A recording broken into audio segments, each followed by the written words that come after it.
ಓನಗಿರಿ ಎನ್ನುವ ಊರಿನಲ್ಲಿ ಕೌಸಲ್ಯ ತನ್ನ ಕುಟುಂಬದ ಜೊತೆ ವಾಸ ಮಾಡ್ತಿದ್ರು. ತನ್ನ ಮಗನಿಗೆ ಮದ್ವೆ ಮಾಡಿ ವರ್ಷ ಕಳೆಯಿತು. ತನ್ನ ಸೊಸೆಯಾದ ಕೀರ್ತಿ ಮಾಡುವ ಸಣ್ಣ ಸಣ್ಣ ತುಂಟತನಕ್ಕೆ ಏನು ಮಾತನಾಡದೆ ಮೌನವಾಗಿಯೇ ಇದ್ರು. ಸ್ವಲ್ಪ ದಿನಗಳು ಕಳೆದಂತೆ ಬೇಸಿಗೆ ಕಾಲ ಆರಂಭವಾಯಿತು.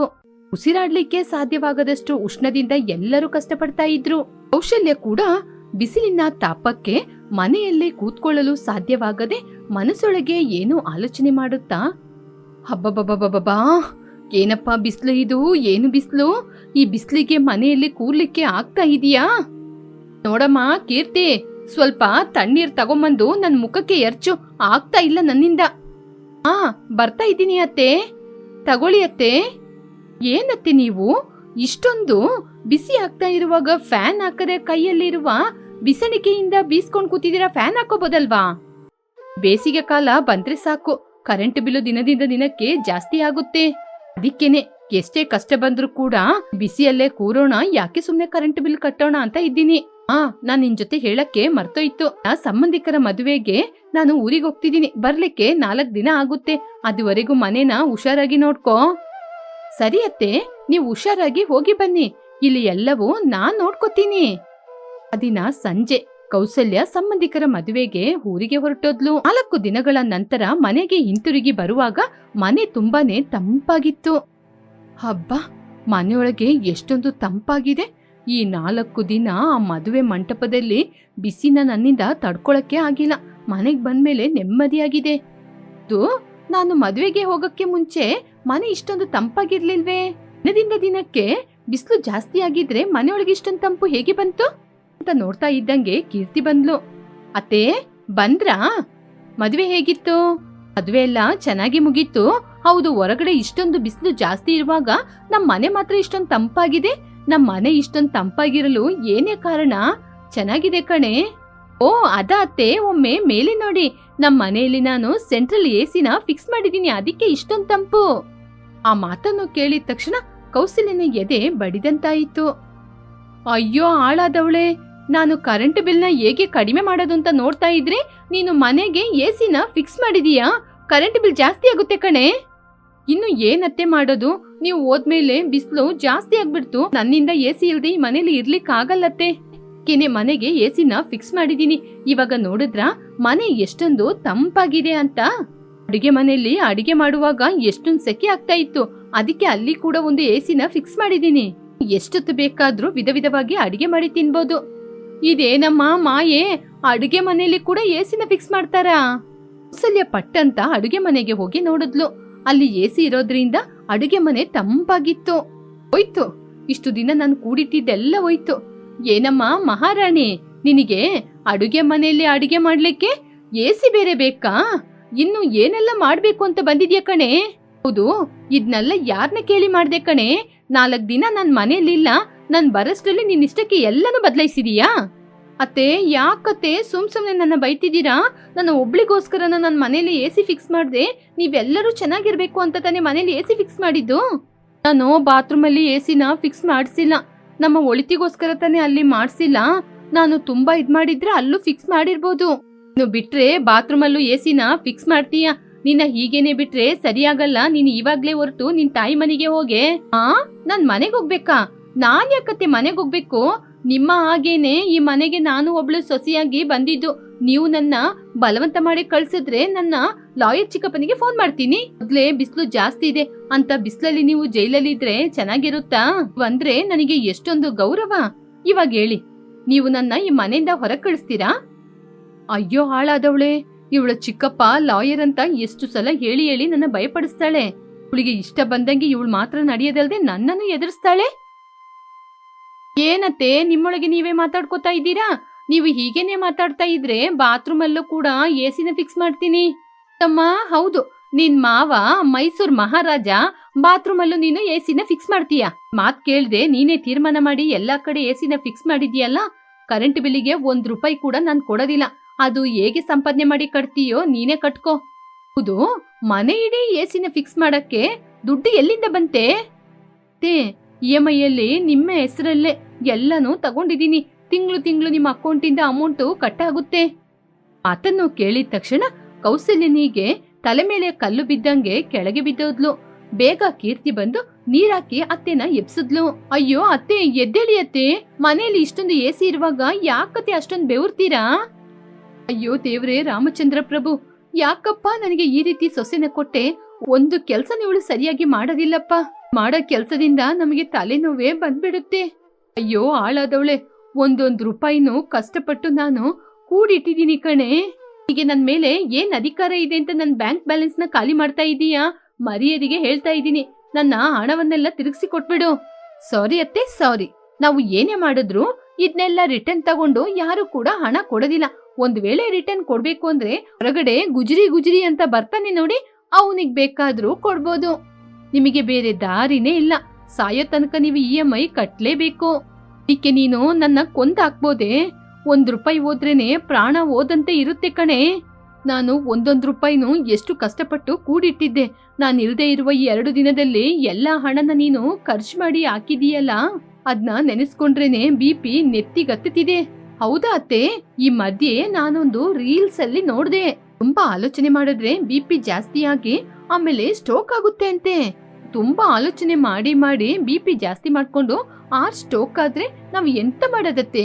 ನೀವು ನೆಮ್ಮದಿಯಾಗಿ ಇರ್ಬೇಕಲ್ವಾ? ಏನು ಹಾರ್ಟ್ ಸ್ಟ್ರೋಕಾ? ಅಷ್ಟೆಲ್ಲ ಭಯಪಡಿಸಿ ನನ್ನ ನಿಜವಾಗ್ಲೂ ಹಂಗ್ ಮಾಡ್ಬೇಡನೆ.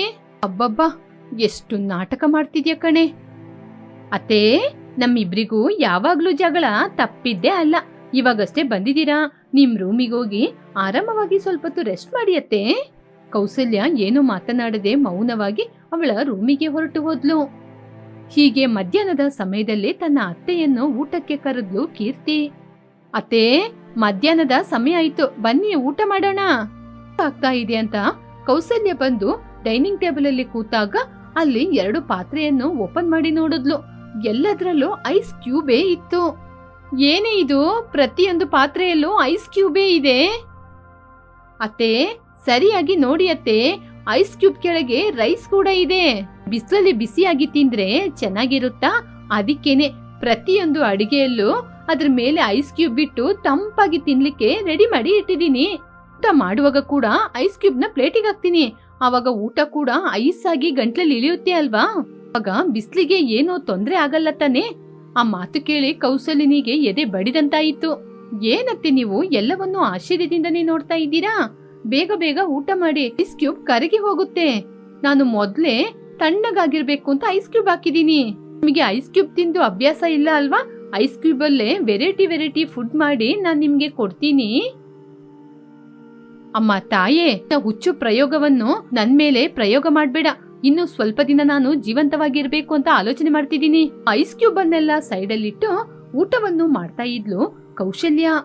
ಅಮ್ಮ ತಾಯೇ, ಹೇಳಲಿಕ್ಕೆ ಮರ್ತ್ಬಿಟ್ಟೆ, ನಾಳೆ ನಮ್ಮ ಮನೆಗೆ ಸಂಬಂಧಿಕರು ಬರ್ತಿದ್ದಾರೆ. ಜೊತೆ ಹೀಗೆ ಹುಚ್ಚುಚ್ಚಾಗಿ ಮಾತಾಡದೆ ನನ್ನ ಮರ್ಯಾದಿನ ಕಾಪಾಡಮ್ಮ. ಸಂಬಂಧಿಕರ ಮುಂದೆ ನನಗೆ ಸ್ವಲ್ಪ ಗೌರವ ಇದೆ. ನಿನ್ನ ಹುಚ್ಚುತನದಿಂದ ಅದನ್ನೂ ಹೋಗಿಸ್ಬೇಡ. ಏನತ್ತೆ, ಆರ್ಡರ್ ಮಾಡ್ತಾ ಇದ್ದೀರಾ ಅಥವಾ ರಿಕ್ವೆಸ್ಟ್ ಮಾಡ್ತಾ ಇದ್ದೀರಾ? ನೀನು ಏನ್ ಅನ್ಕೊಂಡ್ರು ಪರವಾಗಿಲ್ಲ, ಆದ್ರೆ ನನ್ನ ಮರ್ಯಾದಿನ ಮಾತ್ರ ತೆಗಿಬೇಡ ತಾಯಿ. ಅವರು ಅಷ್ಟೊಂದು ಒಳ್ಳೆಯವರಲ್ಲ, ಅವ್ರ ಮುಂದೆ ಸರಿಯಾಗಿರ್ಬೇಕು. ದಿನ ಕೌಸಲ್ಯನ ಸಂಬಂಧಿಕರು ಬೇಗ ಬಂದ್ರು. ಬನ್ನಿ ಅಣ್ಣ, ಬನ್ನಿ ಅತ್ತಿಗೆ, ಎಲ್ಲರೂ ಚೆನ್ನಾಗಿದ್ದಾರಾ? ನಾವೆಲ್ಲರೂ ಚೆನ್ನಾಗಿದ್ದೀವಿ. ಕೌಸಲ್ಯ, ಹೇಗಿದ್ಯಮ್ಮ? ಹರರೇ, ನಿನ್ ಮನೆ ನೋಡ್ಬೇಕಂದ್ರೆ ನೀನು ಒಳ್ಳೆ ಐ ಕ್ಲಾಸ್ ಅಲ್ಲಿ ಇರುವ ಹಾಗಿದೆ.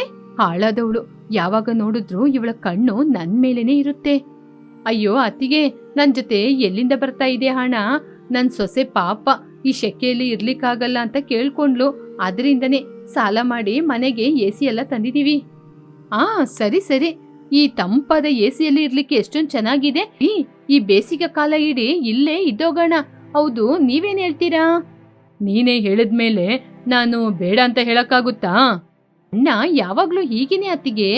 ನಾನು ತಾನ ಅಂದ್ರೆ ನಿಮ್ಮ ಅಣ್ಣ ತಂತಾನ ಅಂತಾರೆ. ತುಂಬಾ ಆಯಾಸವಾಗಿ ಟ್ರಾವೆಲ್ ಮಾಡ್ಕೊಂಡ್ ಬಂದಿದೀವಿ. ಟಿಫಿನ್ ನ ರೂಮಿಗೆ ಕಳ್ಸ್ಕೊಡಿ. ಆಮೇಲೆ ಸ್ವೀಟು ಹಾಟು ಅಂತ ಮಾಡಿಕೊಡು, ಆಮೇಲೆ ತಿಂತೀವಿ. ಸ್ವಲ್ಪ ಹೊತ್ತು ರೂಮಿಗೆ ಹೋಗಿ ವಿಶ್ರಾಂತಿ ತಗೊಳ್ತೀವಿ. ಹಾಗೆ ಅಂತ ಹೇಳಿ ಸೀತಮ್ಮ ಗಣಪತಿ ರೂಮಿಗೆ ಹೋದ್ರು. ನನ್ನೆಲ್ಲ ಅಲ್ಲೇ ಇದ್ಕೊಂಡು ಕೇಳ್ತಾ ಇದ್ಲು ಕೀರ್ತಿ. ಅಯ್ಯೋ ದೇವ್ರೆ, ಇವಳೊಬ್ಳು ಈ ಬೇಸಿಗೆ ಕಾಲ ಇಡೀ ಇಲ್ಲೇ ಇರ್ತೀನಿ ಅಂತಿದ್ದಾಳೆ. ಇವಳ ಜೊತೆ ಇನ್ನು ನನ್ ಪ್ರಾಣ ಎಷ್ಟು ಹೋಗುತ್ತೋ. ಅದೇ ಸಮಯದಲ್ಲಿ ಕೀರ್ತಿ ಅಲ್ಲಿಗೆ ಬಂದು, ಅತ್ತೆ, ಇವರೇನ ನೀವು ಹೇಳಿದ ಸಂಬಂಧಿಕರು? ನೋಡಿದ್ರೆ ಕಳ್ಳರ ಹಾಗೆ ಇದ್ದಾರೆ. ಅವರು ಕಳ್ಳನ್ ನನ್ ಮಕ್ಳೇ, ಅದಕ್ಕೆ ಅಂತ ಮನೆ ಬಿಟ್ಟು ಹೊರಗಡೆ ಹೋಗಿ ಅಂತ ಹೇಳಿದ್ರೆ ಎಲ್ಲರ ಮುಂದೆ ನನ್ ಮರ್ಯಾದೆ ತೆಗಿತಾರೆ. ಇನ್ನು ಇವ್ರನ್ನ ಏನಮ್ಮ ಮಾಡೋದು? ಹೀಗೆ ಏನ್ ಮಾಡೋದು ಅಂತ ಅರ್ಥನೇ ಆಗ್ತಿಲ್ಲ. ಅಯ್ಯೋ ಅತ್ತೆ, ನೀವು ಏನು ಆಲೋಚನೆ ಮಾಡ್ಬೇಡಿ, ಇದು ನಮ್ಮ ಮನೆ ಸಮಸ್ಯೆ, ಇದನ್ನ ಹೇಗೆ ಬಗೆಹರಿಸೋದು ಅಂತ ನಾನ್ ನೋಡ್ಕೋತೀನಿ. ಹೀಗೆ ಕೀರ್ತಿ ಕೌಸಲ್ಯನ ಕಿವಿಯಲ್ಲಿ ಏನೋ ಒಂದು ವಿಚಾರ ಹೇಳಿದ್ಲು. ತದನಂತರ ಅವರ ರೂಮಿಗೆ ಹೋಗಿ ಈ ರೀತಿ ಜೋರಾಗಿ ಮಾತಾಡಿದ್ರು. ಅತ್ತೆ, ಇವರೇನ ನೀವು ಹೇಳಿದ ಸಂಬಂಧಿಕರು? ನೋಡ್ಲಿಕ್ಕೆ ತುಂಬಾ ಬಲಿಷ್ಠವಾಗಿದ್ದಾರೆ. ಆ ಮಾಂತ್ರಿಕ ಹೇಳಿದ ಹಾಗೆ ಬಲಿ ಕೊಡ್ಲಿಕ್ಕೆ ಇವರಿಬ್ರು ಸರಿಯಾಗಿದ್ದಾರತ್ತೆ. ನಾವು ಇನ್ನೂ ಶ್ರೀಮಂತರಾಗ್ಬೋದು. ನೋಡಮ್ಮ ಕೀರ್ತಿ, ಜೋರಾಗಿ ಹೇಳ್ಬೇಡ. ಈ ಮಾತು ಅವ್ರ ಕಿವಿಯಲ್ಲಿ ಕೇಳ್ಬಿಟ್ರೆ ನಮ್ ಬಗ್ಗೆ ಕೆಟ್ಟದಾಗಿ ಹೇಳ್ಕೊಂಡು ಇಲ್ಲಿಂದ ಓಡೋಗ್ಬಿಡ್ತಾರೆ. ಅಯ್ಯೋ ಅತ್ತೆ, ಇವ್ರು ಈ ಮನೆಯಿಂದ ಹೊರಗಡೆ ಹೋದ್ರೆ ತಾನೇ ನಮ್ ಬಗ್ಗೆ ಕೆಟ್ಟದಾಗಿ ಹೇಳ್ಕೊಳ್ಳಿಕ್ಕೆ. ನಾನು ಪೂಜೆಗೆ ಏರ್ಪಾಡು ಮಾಡ್ತೀನಿ, ಇವತ್ ರಾತ್ರಿನೇ ಇವ್ರನ್ನ ಬಲಿ ಕೊಟ್ಬಿಡೋಣ. ಆ ರೂಮಲ್ಲಿ ಇರುವವರಿಗೆ ಕೇಳುವ ರೀತಿ ಮಾತಾಡಿದ್ರು. ಆ ಮಾತನ್ನು ಕೇಳಿದ ಗಣಪತಿ ಮತ್ತು ಸೀತಮ್ಮ ಗಡಗಡ ನಡುಗ್ತಾ ಇದ್ರು. ಮನೇಲಿ ಇದ್ರೆ ಅಪಾಯ ಅಂತ ಅಲ್ಲಿಂದ ಓಡೇ ಹೋದ್ರು. ಮನೆಯಿಂದ ಓಡಿ ಹೋಗಿದ್ದನ್ನು ನೋಡಿ ಕೀರ್ತಿ ಕೌಸಲ್ಯ ನಗ್ತಾ ಇದ್ರು. ನೀನು ಎಷ್ಟೇ ತುಂಟತನದಿಂದ ನಡ್ಕೊಂಡ್ರು ಕೂಡ ಇವತ್ತು ನಿನ್ನ ಬುದ್ಧಿವಂತಿಕೆಯಿಂದ ಮನೆಗೆ ಒಳ್ಳೇದಾಗುವ ರೀತಿ ನಡ್ಕೊಂಡಿದೀಯಾ. ಹೀಗೆ ಕೌಸಲ್ಯ ತನ್ನ ಸೊಸೆಯನ್ನು ಮೆಚ್ಚಿಕೊಂಡ್ಲು. ಅದನ್ನು ನೋಡಿ ಕೀರ್ತಿ ಕೂಡ ತುಂಬಾ ಸಂತೋಷ ಪಟ್ಲು. ರಘುರಾಮ್ ಅವರ ಕುಟುಂಬ ಆರ್ಥಿಕ ಪರಿಸ್ಥಿತಿ ಚೆನ್ನಾಗಿಲ್ಲ ಅಂತ ದೊಡ್ಡ ಮಗನಾದ ರಾಜೇಶ್ ಕಷ್ಟಪಟ್ಟು ರಾಕೇಶನನ್ನು ಓದಿಸ್ತಾ ಇದ್ದ. ಕೌಸಲ್ಯನಿಗೆ ಆರೋಗ್ಯ ತೊಂದರೆ ಇರುವ ಕಾರಣ ಮನೆಯ ಹೆಣ್ಣು ಮಗಳಾದ ಕಾವ್ಯ ತಾಯಿಯ ಜವಾಬ್ದಾರಿಯನ್ನು ಅವಳ ಹೆಗಲ ಮೇಲೆ ಹಾಕಿಕೊಂಡು ಓಪನ್ ಯೂನಿವರ್ಸಿಟಿಯಲ್ಲಿ ಡಿಗ್ರಿ ಓದ್ತಾ ಇದ್ಲು. ರಾಕೇಶ್ ಓದಿ ಈ ಕುಟುಂಬವನ್ನು ಚೆನ್ನಾಗಿ ನೋಡ್ಕೋತಾನೆ ಅಂತ ಎಲ್ಲರೂ ಆಲೋಚನೆ ಮಾಡ್ತಾ ಇದ್ರೆ, ರಾಕೇಶ್ ಪಟ್ನದಲ್ಲಿ ಕುಸುಮನನ್ನು ಪ್ರೀತಿ ಮಾಡಿ ಪಿಜಿಯಲ್ಲಿ ಫೇಲ್ ಆದ. ಆದ್ರೆ ಮನೆಯಲ್ಲಿ ಎಲ್ಲರ ಜೊತೆ ಪಿಜಿ ಪಾಸ್ ಆಗಿದ್ದೀನಿ ಅಂತ ರಾಕೇಶ್ ಎಲ್ಲರ ಜೊತೆ ಸುಳ್ಳು ಹೇಳಿದ್ದ.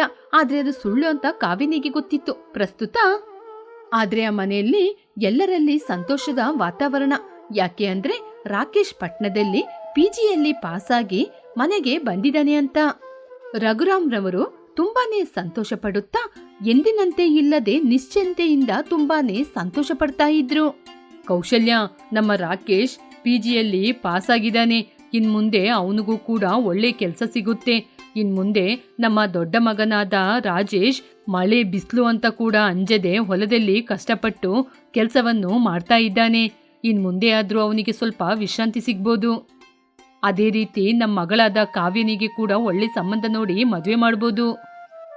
ಹೌದು ರೀ, ನನಗೆ ಅಂದ್ರೆ ತುಂಬಾನೇ ಸಂತೋಷ. ನಾವು ಇಷ್ಟು ದಿನ ಪಟ್ಟ ಕಷ್ಟಕ್ಕೆ ಇವಾಗ ನಮಗೆ ಸುಖ ಸಿಗುತ್ತೆ ರೀ.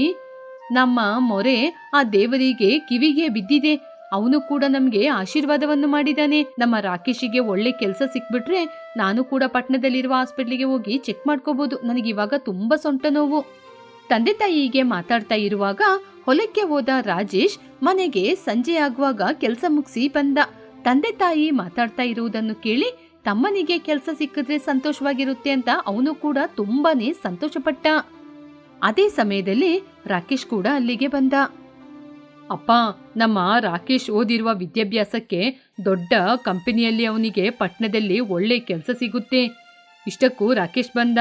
ಲೇ ರಾಕೇಶ್, ಬಾರೋ ಇಲ್ಲಿ. ರಾಜೇಶ್ ರಾಕೇಶ್ನನ್ನು ಮಾತಾಡ್ಸುವಾಗ ರಾಕೇಶ್ ತುಂಬಾನೇ ಭಯದಲ್ಲಿ ನಡುಗ್ತಾ ಇದ್ದ. ಒಂದು ಕಡೆ ಕಾವ್ಯ ಕೂಡ ನಿಂತ್ಕೊಂಡು ತನ್ನ ಅಣ್ಣ ಏನ್ ಮಾಡ್ತಾ ಇದ್ದಾನೆ ಅಂತ ನೋಡ್ತಾ ಇದ್ಲು. ಕೇಶ್, ನೀನು ನಾಡಿದ್ದು ಇಂಟ್ರಿಗೆ ಹೋಗುವಾಗ ಈ ರೀತಿ ಹಳೆ ಬಟ್ಟೆನೆಲ್ಲ ಹಾಕೊಂಡೋಗ್ಬೇಡ. ಈ ಬಟ್ಟೆ ನೋಡ್ದ ತುಂಬಾನೇ ಹಳೇದಾಗಿದೆ.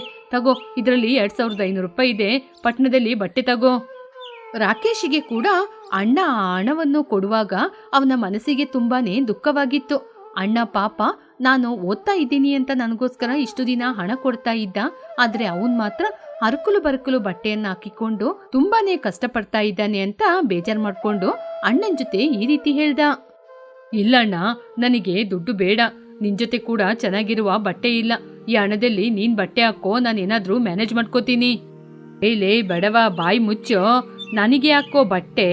ನಾನಿಲ್ಲಿ ಕೆಸರಲ್ಲಿ ಕೆಲಸ ಮಾಡೋನು. ನಾಳೆ ಆಫೀಸಿಗೆ ಇಂಟ್ರಿಗೆ ಹೋಗ್ಬೇಕಾಗಿದ್ದು ನೀನೇ. ನೀನು ಗೌರವದಿಂದ ಹೋದ್ರೆ ತಾನೆ ಕಣೋ ನಮಗೂ ಕೂಡ ಈ ಮನೆಗೂ ಕೂಡ ಒಳ್ಳೆ ಹೆಸರು ಸಿಗೋದು. ರಾಕೇಶ್ ಅಣ್ಣನ ಕೈಯಿಂದ ಹಣವನ್ನು ತೆಗೆದುಕೊಂಡು ಕಣ್ಣೀರನ್ನು ಒರೆಸಿಕೊಂಡ. ದೂರದಿಂದ ಇದನ್ನೆಲ್ಲ ಕಾವ್ಯ ನೋಡ್ತಾ ಇದ್ಲು. ರಾಕೇಶ್ ಅಣ್ಣ, ನೀನು ನಮ್ಮೆಲ್ಲರಿಗೂ ಮಾತ್ರ ಮೋಸ ಮಾಡ್ತಾ ಇಲ್ಲ.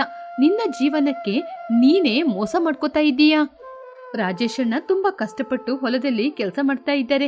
ಇದುವರೆಗೂ ಅವರಿಗೆ ಅಂತ ಒಂದು ಬಟ್ಟೆ ತಗೊಳ್ಳಿಲ್ಲ. ಅವ್ರ ಜೊತೆ ಒಳ್ಳೆ ರೀತಿಯ ಒಂದು ಬಟ್ಟೆ ಕೂಡ ಇಲ್ಲ. ಅಲ್ಲಿ ಇಲ್ಲಿ ಅಂತ ಸಾಲ ಮಾಡಿ ನಿನ್ನ ಓದಿಸ್ತಾ ಇದ್ದ. ಪಾಪ ಅಪ್ಪ ಅಮ್ಮ ಅವರ ನಂಬಿಕೆಗೆ ನೀನು ಏನು ಉತ್ತರ ಕೊಡ್ತೀಯಾ? ರಾಕೇಶ, ಆದಷ್ಟು ಬೇಗ ಪಟ್ಟಣದಲ್ಲಿ ಒಂದು ಒಳ್ಳೆ ಕೆಲ್ಸನ ಹುಡುಕಪ್ಪ. ಈ ಗ್ರಾಮದಲ್ಲಿರುವ ಜನರೆಲ್ಲ ಕೇಳ್ತಾ ಇದ್ದಾರೆ, ಯಾವಾಗ ನಿನ್ ಚಿಕ್ಕ ಮಗನ ವಿದ್ಯಾಭ್ಯಾಸ ಮುಗಿಯುತ್ತೆ, ಯಾವಾಗ ಅವನು ಒಳ್ಳೆ ಕೆಲ್ಸಕ್ಕೆ ಹೋಗಿ ನಿಮ್ಮನ್ನ ನೋಡ್ಕೋತಾನೆ ಅಂತ ಎಲ್ಲರೂ ಆಡ್ಕೋತಾರೆಪ್ಪ. ಅಪ್ಪ ಅಮ್ಮ, ನನ್ನ ಕ್ಷಮಿಸಿ. ಅಣ್ಣ, ನೀನು ಕಷ್ಟಪಟ್ಟು ನನ್ನ ಓದಿಸಿದೀಯ, ಆದ್ರೆ ಅದೆಲ್ಲವೂ ವ್ಯರ್ಥ ಆಗಿದೆ. ಆದ್ರೆ ಇನ್ ಮುಂದೆ ನಾನು ಹಾಗೆ ಇರೋದಿಲ್ಲ ಅಣ್ಣ. ಕಷ್ಟಪಟ್ಟು ಒಂದಲ್ಲ ಒಂದಿನ ಒಂದು ಕೆಲಸ ಹುಡ್ಕೋತೀನಿ ಹಾಗೆಂತ ತನ್ನ ಮನಸ್ಸಿನಲ್ಲಿ ಆಲೋಚನೆ ಮಾಡ್ಕೊಂಡ. ಹೀಗೆ ಮಾತಾಡ್ತಾ ಇರುವಾಗ ರಾಕೇಶಿನ ಗೆಳೆಯ ಗಣೇಶ್ ಮನೆಗೆ ಬಂದ. ಗಣೇಶ್ ಸಿಟಿಯಲ್ಲಿ ದೊಡ್ಡ ಸಾಫ್ಟ್ವೇರ್ ಕಂಪನಿಯಲ್ಲಿ ಕೆಲಸ ಮಾಡ್ತಿದ್ದ. Hello uncle. ನಮಸ್ತೆ ಅಂಕಲ್, ಹೇಗಿದ್ದೀರಾ? ಚೆನ್ನಾಗಿದ್ದೀರಾ? ಏನು ಇವತ್ತು ಎಲ್ಲರೂ ಇಷ್ಟೊಂದು ಸಂತೋಷವಾಗಿದ್ದೀರಾ? ಅಪ್ಪ ಗಣೇಶ್, ಬಾಪ ಕೂತ್ಕೋ. ನಿನ್ನ ಹಾಗೆ ನನ್ನ ಮಗ ಕೂಡ ಪೊಲಿಟಿಕಲ್ ಸೈನ್ಸಲ್ಲಿ PG ಮಾಡಿದಾನೆ. ಅವನು ಕೂಡ ನಿನ್ನ ಹಾಗೆ ಆದಷ್ಟು ಬೇಗ ಒಂದು ಒಳ್ಳೆ ಕೆಲಸಕ್ಕೆ ಸೇರ್ಕೋತಾನೆ. ಕಂಗ್ರಾಸ್ ರಾಕೇಶ್. ಹೌದು, ನೀನು ಹೇಗೋ PG ಮುಗಿಸಿದೀಯಲ್ಲ, ನಮ್ಮ ಕಂಪನಿಯಲ್ಲಿ PG ಮುಗಿಸಿದವರಿಗೆ ನನ್ನ ಕಂಪನಿಯಲ್ಲೇ ಒಳ್ಳೆ ಕೆಲಸ ಇದೆ. ಆ ಸರ್ಟಿಫಿಕೇಟ್ ಎಲ್ಲ ಕೊಟ್ಟರೆ ನಾನು ಕೂಡ ನಮ್ಮ ಬಾಸ್ ಜೊತೆ ಮಾತಾಡ್ತೀನಿ. ನಮ್ಮ ಕಂಪನಿಗೆ ಕೆಲಸಕ್ಕೆ ಸೇರ್ಕೊಂಡ್ರೆ ನಿನ್ನ ಜೀವನ ತುಂಬಾ ಚೆನ್ನಾಗಿರುತ್ತೆ. ಗಣೇಶ್ ಹಾಗೆ ಕೇಳಿದಾಗ ರಾಕೇಶಿಗೆ ಎದೆ ಬಡಿದಂತ ಇತ್ತು. ಯಾಕೆ ಅಂದ್ರೆ ಅವನಿಗೆ ಸರ್ಟಿಫಿಕೇಟೇ ಇಲ್ಲ. ಅವನು ಪಾಸೇ ಆಗ್ಲಿಲ್ಲ ಅಲ್ವಾ? ಉಳಿದಿರುವ ಸರ್ಟಿಫಿಕೇಟ್ ಎಲ್ಲ PGಯಲ್ಲೇ ಇತ್ತು. ಅದು ಮಾತ್ರನ, ರಾಕೇಶ್ ಕಾಲೇಜ್ ಫೀಸ್ ಕೂಡ ಕಟ್ಲಿಲ್ಲ. ಅವನಿಗೆ ಮೈಯೆಲ್ಲ ಬೆವರ್ತಾ ಇತ್ತು. ರಾಕೇಶ್, ಒಳ್ಳೆಯ ಶುಭವಾರ್ತೆ ಹೇಳಿದೀಯಪ್ಪ. ರಾಕೇಶ್ ನೋಡು, ನೀನು PG ಮುಗಿಸಿದೀಯೋ ಇಲ್ವೋ? ಭಾಗ್ಯಲಕ್ಷ್ಮಿ ಬಂದು ನಿನ್ ಬಾಗಿಲು ತಟ್ತಾ ಇದೆ. ಮನೆಯೊಳಗೆ ಹೋಗಿ ನಿನ್ನ PG ಸರ್ಟಿಫಿಕೇಟ್ ಎಲ್ಲ ಒಂದು ಫೈಲಿಗೆ ಹಾಕಿ ತಂದ್ಕೊಡು. ಕಾವ್ಯ ಪರಿಸ್ಥಿತಿನ ಅರ್ಥ ಮಾಡಿಕೊಂಡು ಮುಂದೆ ಬಂದು, ಅಪ್ಪ, ಅಣ್ಣ ಇವಾಗ್ಲೇ ಸರ್ಟಿಫಿಕೇಟ್ ಕೊಡೋದಿಲ್ಲ. ಅಣ್ಣ ಎಂಪ್ಲಾಯಬಿಲಿಟಿ ಸ್ಕಿಲ್ಸ್ ಟ್ರೈನಿಂಗ್ ನ ಮಾಡ್ಬೇಕು ಅಂತ ಇದ್ದಾನೆ. ಗಣೇಶ್ ಅಣ್ಣಂದು ಸಾಫ್ಟ್ವೇರ್ ಕಂಪನಿಯಲ್ಲಿ ಸೇರ್ಬೇಕಂದ್ರೆ PG ಸರ್ಟಿಫಿಕೇಟ್, ಡಿಗ್ರಿ ಸರ್ಟಿಫಿಕೇಟ್ ಮಾತ್ರ ಸಾಕಾಗಲ್ಲ. ಇಂತಹ ಎಲಿಜಿಬಲ್ ಸರ್ಟಿಫಿಕೇಟ್ ಎಲ್ಲ ಇರಬೇಕು. ಅದೆಲ್ಲ ಪೂರ್ತಿ ಆದ್ಮೇಲೆ ಅಣ್ಣನೇ ಸ್ವತಃ ಬಂದು ಡಾಕ್ಯುಮೆಂಟ್ಸ್ ನ ಕೊಡ್ತಾರೆ. ಹೌದಂಕಲ್, ಕಾವ್ಯ ಹೇಳೋದು ಕೂಡ ನಿಜನೇ. ಟೆಕ್ನಿಕಲ್ ಸ್ಕಿಲ್ಸ್ ಇದ್ರೆ ಪ್ಯಾಕೇಜ್ ಕೂಡ ಜಾಸ್ತಿ ಆಗುತ್ತೆ. ಸರಿ ರಾಕೇಶ್, ನಿನ್ನ ಎಲ್ಲ ಕೋರ್ಸ್ಗಳು ಮುಗ್ದಾದ್ಮೇಲೆ ನೀನ್ ನನ್ಗೆ ಕಾಲ್ ಮಾಡು. ನನ್ನ ಕಂಪನಿಯಿಂದ ನಾನು ಯಾವಾಗ್ಲೂ ನಿಂಗೋಸ್ಕರ ಕಾಯ್ತಾ ಇರ್ತೀನಿ. ಓಹೋ ಹೌದಾ? ಹಾಗಾದ್ರೆ ರಾಕೇಶ್, ನೀನು ಒಳ್ಳೆ ಕೋರ್ಸಿಗೆ ಸೇರ್ಕೊಪ್ಪ. ರಾಕೇಶ್ ತಕ್ಷಣ ಆ ಗಂಟಾಂತರದಿಂದ ತಪ್ಪಿಸ್ಕೊಂಡೆ ಅಂತ ಸ್ವಲ್ಪ ಉಸಿರು ಬಿಡಲು ಆರಂಭಿಸಿದ. ಕಾವ್ಯ ಪರಿಸ್ಥಿತಿಯನ್ನು ಅರ್ಥ ಮಾಡ್ಕೊಂಡು ರಾಕೇಶನನ್ನು ಕರ್ಕೊಂಡು ಹಿತ್ತಲಿಗೆ ಹೋದ್ಲು. ರಾಕೇಶಣ್ಣ, ಪರಿಸ್ಥಿತಿ ಯಾವಾಗ್ಲೂ ಒಂದೇ ರೀತಿ ಇರೋದಿಲ್ಲ. ನಿನ್ನ ಓದಿಸ್ಬೇಕು ಅಂತ ರಾಜೇಶಣ್ಣ ಇವಾಗ್ಲೇ ಎಷ್ಟೋ ಜನರ ಬಳಿ ಸಾಲ ತಗೊಂಡಿದ್ದಾರೆ. ನೀನು ಇನ್ನೂ ಇಲ್ಲೇ ಇದ್ರೆ ಮಾಡಿದ ತಪ್ಪಿಗೆ ಪಶ್ಚಾತ್ತಾಪ ಪಟ್ಟು ನಿನ್ ಮನ್ಸಿಗೂ ಬೇಜಾರಾಗುತ್ತೆ. ಅದರಿಂದ ಇವಾಗ್ಲೇ ಸಿಟಿಗೋಗಿ ಆ ಸಪ್ಲಿಮೆಂಟರಿ ಎಕ್ಸಾಮ್ ಎಲ್ಲ ಬರೆದು ಆದಷ್ಟು ಬೇಗ ತಿರುಗಿ ಬಾ ಅಣ್ಣ. ಇಲ್ಲಿಯವರೆಗೂ ಸುಳ್ಳು ಹೇಳಲೇಬೇಕು. ಸರಿ ಕಾವ್ಯ, ನೀನ್ ಹೇಳಿದ್ ಕೂಡ ನಿಜಾನೇ. ಇನ್ನು ನಾನು ಇಲ್ಲಿರೋದಿಲ್ಲ. ಅಪ್ಪನ ಜೊತೆ ಹೇಳಿ ಸಿಟಿಗೆ ಹೋಗಿ ಹೇಗಾದ್ರೂ ಪಾಸಾಗ್ತೀನಿ. ರಾಕೇಶ್ ರಘುರಾಮ್ನ ಬಳಿ ಹೋಗಿ, ಅಪ್ಪ, ನಾನು ಇಲ್ಲೇ ಇದ್ರೆ ನನಗೆ ಜಾಬ್ ಆಪರ್ಚುನಿಟಿ ಬರೋದು ತುಂಬಾನೇ ಕಡಿಮೆ ಇರುತ್ತೆ. ಸಿಟಿಯಲ್ಲಿದ್ರೆ ಆದಷ್ಟು ಬೇಗ ನನಗೆ ಜಾಬ್ ಸಿಗ್ಬೋದು. ಅದಿಯಪ್ಪ, ನಿನ್ನ ಕೆಲಸಕ್ಕೋಸ್ಕರ ನಾವು ಎಷ್ಟು ಕಷ್ಟ ಬೇಕಾದ್ರೂ ಪಡ್ಲಿಕ್ಕೆ ಸಿದ್ಧವಾಗಿದ್ದೀವಿ. ನೀನು ಹೊರಡಪ್ಪ. ಸ್ವಲ್ಪ ಹೊತ್ತು ಇರು ರಾಕೇಶ್, ನಾನು ಬೇಗ ಬರ್ತೀನಿ.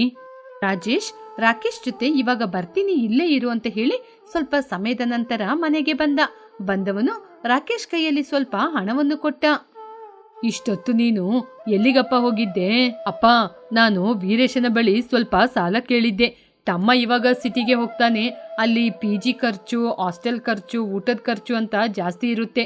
ಇವಾಗ ಕೈಯಲ್ಲಿರುವ ಹಣ ಸಾಕಾಗಲ್ಲ. ಆ ಮಾತನ್ನು ಕೇಳಿ ರಾಕೇಶಿಗೆ ತನ್ನ ಅಣ್ಣ ತನಗೋಸ್ಕರ ಎಷ್ಟೊಂದು ಕಷ್ಟಪಡ್ತಿದ್ದಾನೆ ಅಂತ ತುಂಬಾನೇ ದುಃಖ ಆಯಿತು. ಯಾಕೆ ರೀ ತಮ್ಮನಿಗೋಸ್ಕರ ಇಷ್ಟೊಂದು ಕಷ್ಟಪಡ್ತಾ ಇದ್ದೀರಾ? ಮೊನ್ನೆ ನಮ್ಮ ಅಪ್ಪ ನನ್ನ ನೋಡ್ಲಿಕ್ಕೆ ಬಂದಾಗ ಏನಾದ್ರೂ ಖರ್ಚಿಗೆ ಬೇಕಾಗುತ್ತೆ ಅಂತ ನನಗೆ ಸ್ವಲ್ಪ ಹಣ ಕೊಟ್ರು. ಅದನ್ನ ನಾನು ಮೈದುನನಿಗೆ ಕೊಡ್ತೀನಿ. ಯಾಕೆ ಸುಮ್ಮನೆ ವೀರೇಶಣ್ಣನ ಜೊತೆ ಮತ್ತೆ ಸಾಲ ಮಾಡ್ತೀರಾ? ಕಾವ್ಯನಿಗೆ ಕೀರ್ತಿ ಮಾತು ಕೇಳುವಾಗ ಅತ್ತಿಗೆ ಎಷ್ಟು ಒಳ್ಳೆಯವರು ಅಂತ ತುಂಬಾನೇ ಸಂತೋಷಪಟ್ಲು. ಆದ್ರೆ ರಾಕೇಶ್ ಸೈಲೆಂಟ್ ಆಗಿ ನಿಂತಿರುವುದನ್ನು ನೋಡಿ ಅವಳಿಗೆ ತುಂಬಾ ಕೋಪ ಬಂತು. ಕೋಪದಿಂದ ಹಾಗೇನೆ ನಿಂತಿದ್ಲು. ಕಾವ್ಯ ಕೋಪದಿಂದ ಇರುವುದನ್ನು ಗಮನಿಸಿದ ಕೌಶಲ್ಯ, ಏನಮ್ಮ ಕಾವ್ಯ, ಎಲ್ಲ ಹಣವನ್ನು ನಿನ್ನ ರಾಕೇಶ್ ಅಣ್ಣನಿಗೆ ಕೊಡ್ತಾ ಇದ್ದೀವಿ ಅಂತ ನಿನ್ಗೆ ಕೋಪನಾ? ಅವನು ಒಂದು ಒಳ್ಳೆ ಕೆಲಸಕ್ಕೆ ಮಾತ್ರ ಸೇರ್ಕೊಂಡ್ರೆ ಆಮೇಲೆ ನಿನ್ಗೆ ಒಂದು ದೊಡ್ಡ ಶ್ರೀಮಂತ ಸಂಬಂಧವನ್ನು ನೋಡಿ ವೈಭೋಗದಿಂದ ಮದ್ವೆ ಮಾಡಿ ಕಳಿಸ್ತೀವಮ್ಮ. ಹೌದು ಹೌದು, ಮಾಡ್ತಾನೆ. ಈ ಹಣವನ್ನೆಲ್ಲ ತಗೊಂಡೋಗಿ ಆ ಕುಸುಮನ ಕೈಯಲ್ಲಿ ಕೊಡ್ತಾನೆ. ಈ ವಿಷಯ ಮಾತ್ರ ನಿಮಗೆ ಗೊತ್ತಾದ್ರೆ ನೀವೇ ಇವನಿಗೆ ಮದುವೆ ಮಾಡಿಸ್ಬಿಡ್ತೀರಾ. ಹೀಗೆ ಮನ್ಸಲ್ಲಿ ಆಲೋಚನೆ ಮಾಡಿದ್ಲು. ರಾಕೇಶ್ ಬ್ಯಾಗೆಲ್ಲ ತಗೊಂಡು ಸಿಟಿಗೆ ಹೊರಟ. ಸಿಟಿಗೆ ಹೋದಂತ ಅಣ್ಣನ ಬಗ್ಗೆ ಕಾವ್ಯ ತುಂಬಾನೇ ಆಲೋಚನೆ ಮಾಡಿದ್ಲು. ರಾಕೇಶನನ್ನು ನೋಡ್ಲಿಕ್ಕೆ ಕುಸುಮ ಬಂದು ಮೀಟ್ ಆದ್ಲು. ಏನ್ ರಾಕೇಶ್, ಈ ಸಲ ಊರಿಂದ ಬರುವಾಗ ತುಂಬಾ ಹಣ ತಂದಿರುವ ಹಾಗಿದೆ. ಸರಿ ಬಾ, ನಾವು ಪಪ್ಪಿಗೆ ಹೋಗಿ ಎಂಜಾಯ್ ಮಾಡೋಣ. ಪಪ್ಪಿಗೆ ಹೋಗಿ ಎಷ್ಟು ದಿನ ಆಯ್ತಲ್ವಾ? ನೋಡು ಕುಸುಮ, ನಮ್ಮ ಅಣ್ಣ ತಂದೆ ಹಳ್ಳಿಯಲ್ಲಿ ತುಂಬಾನೇ ಕಷ್ಟಪಡ್ತಿದ್ದಾರೆ. ನನಗೋಸ್ಕರ ನಮ್ಮ ಅಣ್ಣ ಎಷ್ಟೋ ಕಡೆ ಸಾಲ ಮಾಡಿದ್ದಾನೆ. ನನ್ನ ಜೀವನ ಚೆನ್ನಾಗಿರ್ಬೇಕು ಅಂತ ನನ್ನ ತಂಗಿ ಕೂಡ ಓಪನ್ ಯೂನಿವರ್ಸಿಟಿಯಲ್ಲಿ ಡಿಗ್ರಿಯನ್ನು ಓದ್ತಾ ಇದ್ದಾಳೆ. ಇಷ್ಟು ದಿನ ಅವ್ರ ಕಷ್ಟನೆಲ್ಲ ಅರ್ಥ ಮಾಡ್ಕೊಳ್ದೆ ನಾನು ನಿನ್ನೆ ಹಿಂದೆ ತಿರುಗಿದೆ. ಇನ್ ಮುಂದೆ ಅವರೇ ನನಗೆ ತುಂಬಾ ಮುಖ್ಯ. ನಾನು ಮಾತ್ರ ಇವಾಗ ಈ ಸಪ್ಲಿಮೆಂಟ್ರಿ ಎಕ್ಸಾಮ್ ಕಟ್ಟಿ ಎಕ್ಸಾಮ್ ಪಾಸ್ ಆಗದಿದ್ರೆ ಆ ಮನೆಯಲ್ಲಿ ನಾನು ಶವವಾಗಿ ಮಲಗಿದ್ರು ಕೂಡ ಯಾರು ಕೂಡ ನನ್ನ ಮುಟ್ಟೋದಿಲ್ಲ. ನಾನಿವಾಗ ಓದ್ಬೇಕು. ಓಕೆ ಡಾರ್ಲಿಂಗ್, ಏನೋ ಒಂದು ಮೂಡಲ್ಲಿದ್ಯಾ, ಚೆನ್ನಾಗಿ ಓದು, ಆದ್ರೆ ಲೈಫ್ನ ಕೂಡ ಎಂಜಾಯ್ ಮಾಡಬೇಕು. ಹೀಗೆ ಕುಸುಮ ಏನೇ ಹೇಳಿದ್ರು ರಾಕೇಶ್ ದೀರ್ಘವಾದ ಒಂದು ತೀರ್ಮಾನವನ್ನು ತೆಗೆದುಕೊಂಡು ಪ್ರತಿ ಕ್ಷಣ ಪ್ರತಿ ದಿನ ಅಂತ ಓದ್ತಾನೆ ಇದ್ದ. ಇದ್ರಿಂದ ಕುಸುಮನಿಗೆ ತುಂಬಾನೇ ಕೋಪ ಜಾಸ್ತಿ ಆಯಿತು. ರಾಕೇಶ್ ಕುಸುಮ ನಡುವೆ ದೊಡ್ಡ ದೊಡ್ಡ ಜಗಳ ಫೋನಲ್ಲೇ ಆಗ್ತಾ ಇತ್ತು. ಏನ್ ರಾಕೇಶ್, ನನ್ನ ಅವಾಯ್ಡ್ ಮಾಡ್ತಾ ಇದೀಯಾ? ನನ್ ಫೋನ್ ನೋಡೋದಿಲ್ಲ, ನನ್ ಮೆಸೇಜ್ಗೆ ರಿಪ್ಲೈ ಮಾಡೋದಿಲ್ಲ, ಏನು? ನಾನ್ ನಿನ್ಗೆ ಮೊದ್ಲೇ ಹೇಳಿದೀನಲ್ವಾ ಕುಸುಮ, ಮೊದ್ಲ ನನ್ನ ಎಜುಕೇಶನ್ ಆಮೇಲೇನೆ ಎಲ್ಲನೂ ಅಂತ. ಹಾಗೆ ಹೇಳಿ ರಾಕೇಶ್ ಕಾಲ್ನ ಕಟ್ ಮಾಡ್ದ. ಅದೇ ಸಮಯದಲ್ಲಿ ಕಾವ್ಯ ರಾಕೇಶಿಗೆ ಕಾಲ್ ಮಾಡಿದ್ಲು. ಅಣ್ಣ, ಪ್ರಿಪ್ರೇಷನ್ ಹೇಗೆ ನಡೀತಾ ಇದೆ? ಎಕ್ಸಾಮ್ ಮಧ್ಯದಲ್ಲಿ ಬರ್ತಾ ಇದೆ ಅಲ್ವಾ? ಮತ್ತೆ ಪುನಃ ಏನಾದ್ರೂ ಮಾಡ್ಬೇಡಿ. ನಿಮ್ನ ನಂಬಿ ನಿಮ್ಮ ಹಿಂದೆ ಒಂದು ಕುಟುಂಬನೇ ಇದೆ ಅಣ್ಣ. ಸರಿ ಕಾವ್ಯ, ನಿನ್ನ ನಂಬಿಕೆಗೆ ನಾನು ಮೋಸ ಮಾಡಲ್ಲ. ಈ ಸಲ ನಾನು ಖಂಡಿತವಾಗಿ ಪಾಸ್ ಆಗ್ತೀನಿ. ಹೀಗೆ ರಾಕೇಶ್ ಕಷ್ಟಪಟ್ಟು ಓದಿ PG ಸಪ್ಲಿಮೆಂಟರಿ ಎಕ್ಸಾಮ್ ಅಲ್ಲಿ ಪಾಸ್ ಆದ. ಫಲಿತಾಂಶ ಕೂಡ ಬಂತು. ಈ ಸಲ ರಾಕೇಶ್ ಪಾಸ್ ಆದ. ಸಂತೋಷದ ವಿಚಾರವನ್ನು ಕಾವ್ಯನಿಗೆ ಕಾಲ್ ಮಾಡಿ ಹೇಳ್ದ. ಕಾವ್ಯ, ನಾನು ಪಾಸ್ ಆದೆ. ನನ್ನ ಅಫಿಷಿಯಲ್ ಸರ್ಟಿಫಿಕೇಟ್ ಎಲ್ಲ ನನ್ನ ಕೈ ಸಿಕ್ತು. ನನಗಿವಾಗ ನಂಬಿಕೆ ಬಂದಿದೆ. ಅಣ್ಣ, ತುಂಬಾ ಸಂತೋಷ ಅಣ್ಣ. ಅಂದ ಹಾಗೆ ಮೊನ್ನೆ ಕುಸುಮ ಅತ್ತಿಗೆ ಜೊತೆ ಜಗಳ ಮಾಡಿದ್ರಲ್ವಾ, ಇವಾಗ ಅವರು ಹೇಗಿದ್ದಾರೆ? ಅವಳು ನನ್ನ ಬಿಡುವ ಹಾಗೆ ಗೊತ್ತಿಲ್ಲ ಕಾವ್ಯ. ನನ್ನ ಮೇಲೆ ತುಂಬಾ ಕೋಪದಲ್ಲಿದ್ದಾಳೆ. ನಾನು ಮತ್ತೆ ಅವಳ ಜೊತೆ ಹೋಗಿ ರಿಕ್ವೆಸ್ಟ್ ಮಾಡ್ಬೇಕು. ಅಣ್ಣ, ಹೇಗೋ ಪಾಸ್ ಆದೆ ಅಲ್ವಾ, ಆದಷ್ಟು ಬೇಗ ಕೆಲಸ ನೋಡ್ಕೊ. ಆವಾಗ್ಲೇ ನಿನ್ ಮದುವೆ ವಿಚಾರವನ್ನು ಮನೆಯಲ್ಲಿ ಧೈರ್ಯವಾಗಿ ಹೇಳ್ಬೋದು. ಅತ್ತಿಗೆನ ಹೋಗಿ ಸಮಾಧಾನ ಮಾಡಿ ಅತ್ತಿಗೆ ಜೊತೆ ಚೆನ್ನಾಗಿ ಮಾತಾಡೋಣ. ಕುಸುಮ ರಾಕೇಶ್ ಮೇಲೆ ತುಂಬಾ ಕೋಪದಲ್ಲಿ ಇದ್ರೂ ಕೂಡ ರಾಕೇಶ್ ಹೋಗಿ ನಿಧಾನವಾಗಿ ಅವಳ ಜೊತೆ ಮಾತನಾಡಿದ. ಕುಸುಮ, ನನಗೆ ಒಳ್ಳೆ ಕೆಲಸ ಸಿಕ್ಕಿದ್ಮೇಲೆ ನಿನ್ನ ಮದುವೆ ಮಾಡ್ಕೋತೀನಿ. ನಾ ಎಕ್ಸಾಮ್ಗೋಸ್ಕರನೇ ನಾನಾಗೆ ಮಾತಾಡಿದ್ದು. ಹೀಗೆ ರಾಕೇಶ್ ಅವಳಿಗೆ ಸಮಾಧಾನ ಹೇಳಿ ಮತ್ತೆ ಅವರ ಮಧ್ಯೆ ಪ್ರೇಮ ಚಿಗುರಿತು. ಮರುದಿನ ಕುಸುಮ ರಾಕೇಶಿಗೆ ಕಾಲ್ ಮಾಡಿ ಶಾಕ್ ಆದ ಒಂದು ವಿಷಯ ಹೇಳಿದ್ಲು. ರಾಕೇಶ್, ನನ್ ಜೊತೆ ನಮ್ಮ ಅಪ್ಪ ನಿನ್ ಬಗ್ಗೆ ಕೇಳಿದ್ರು. ನಮ್ಮ ಮದುವೆ ಬಗ್ಗೆ ನೀನೇ ಮನೆಗ್ ಬಂದು ಮಾತಾಡ್ಬೇಕಂತೆ, ನಿನ್ನ ನೋಡ್ಬೇಕು ಅಂತ ಹೇಳಿದ್ರು. ನಿಮ್ಮ ಕುಟುಂಬದವ್ರನ್ನೆಲ್ಲ ನಮ್ಮ ಮನೆಗ್ ಕರ್ಕೊಂಬರಕ್ ಕೇಳ್ತಿದ್ದಾರೆ. ನಾಳೆನೆ ನಿನ್ ಫ್ಯಾಮಿಲಿ ಎಲ್ಲ ಕರ್ಕೊಂಡ್ ನನ್ ಮನೆಗ್ ಬಾ. ರಾಕೇಶಿಗೆ ಬಾಯಲ್ಲಿ ಮಾತೇ ಬರ್ಲಿಲ್ಲ. ಭೂಮಿಯೇ ಅಲುಗಾಡಿದ ರೀತಿ ಅನ್ಸ್ತು. ತಕ್ಷಣ ವಿಚಾರವನ್ನು ಕಾವ್ಯನಿಗೆ ಕಾಲ್ ಮಾಡಿ ಹೇಳಿದ. ಕಾವ್ಯ, ಕುಸುಮನ ತಂದೆಯವರು ನಮ್ ಫ್ಯಾಮಿಲಿನ ಕರ್ಕೊಂಡು ಅವ್ರ ಮನೆಗ್ ಬರಕ್ ಕೇಳ್ತಿದ್ದಾರೆ. ಇವಾಗ ಏನ್ ಮಾಡೋದು? ಅಣ್ಣ, ಇನ್ನು ಸುಳ್ಳು ಮಾತು ನಡೆಯಲ್ಲ. ತಂದೆನ ಕರ್ಕೊಂಡು ಅವ್ರ ಮನೆಗೆ ಹೋಗ್ಲೇಬೇಕು. ಏನ್ ನಡೆಯುತ್ತೋ ಅದು ದೈವದ ಮಾತು. ರಾಕೇಶನ ಮದುವೆ ವಿಚಾರ ಮನೇಲಿ ಗೊತ್ತಾದ್ರೆ ಏನ್ ನಡೆಯುತ್ತೆ? ರಾಕೇಶ್ನ ತಂದೆ ರಘುರಾಮ್ ಮದುವೆಗೆ ಒಪ್ತಾರಾ? ಕುಸುಮ ತಂದೆಯನ್ನು ನೋಡಿದಾಗ ರಘುರಾಮ್ ವರ್ತನೆ ಹೇಗಿರುತ್ತೆ? ರಾಕೇಶಿಗೆ ಕುಸುಮ ಸಿಗ್ತಾಳ ಅಥವಾ ಅವಮಾನ ಮಾತ್ರ ಉಳಿಯುತ್ತಾ? ಎಲ್ಲದಕ್ಕೂ ಉತ್ತರ ಗೊತ್ತಾಗ್ಬೇಕು ಅಂದ್ರೆ ನೆಕ್ಸ್ಟ್ ಎಪಿಸೋಡ್ನ ನೋಡ್ಬೇಕಾಗುತ್ತೆ.